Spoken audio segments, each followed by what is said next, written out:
నారాయణపేట కొడంగల్ ఎత్తిపోతల పథకం నిర్మాణంలో భాగంగా నారాయణపేట నియోజకవర్గంలోని పెరపల్ల జయమ్మ చెరువు దగ్గర పంప్ హౌస్ మరియు సబ్స్టేషన్ నిర్మాణంలో భూములు కోల్పోతున్న రైతులకు ప్రభుత్వం తరపున నష్టపరిహారం అందించేందుకు కృషి చేస్తారని మాజీ డీసీసీ అధ్యక్షులు కుమ్మం శివకుమార్ రెడ్డి భూములు కోల్పోతున్న రైతులకు భరోసా ఇచ్చారు.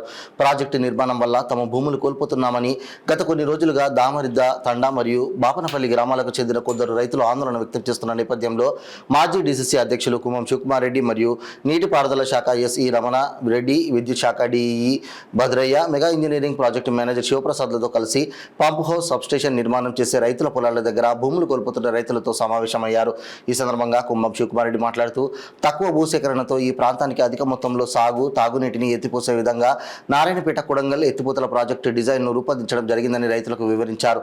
ఈ కార్యక్రమంలో దామరగిద్ద మండల కాంగ్రెస్ పార్టీ అధ్యక్షులు బాలరెడ్డి, పిఏసిసిఎస్ చైర్మన్ ఈదప్ప, నాయకులు శరణ్ నాయక్ తదితరులు పాల్గొన్నారు.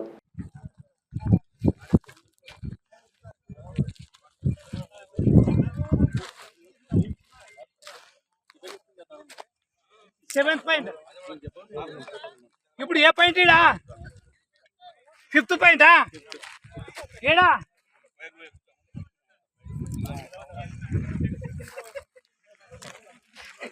సార్ ఫిఫ్త్ పాయింట్ అంట సార్. అవును సార్.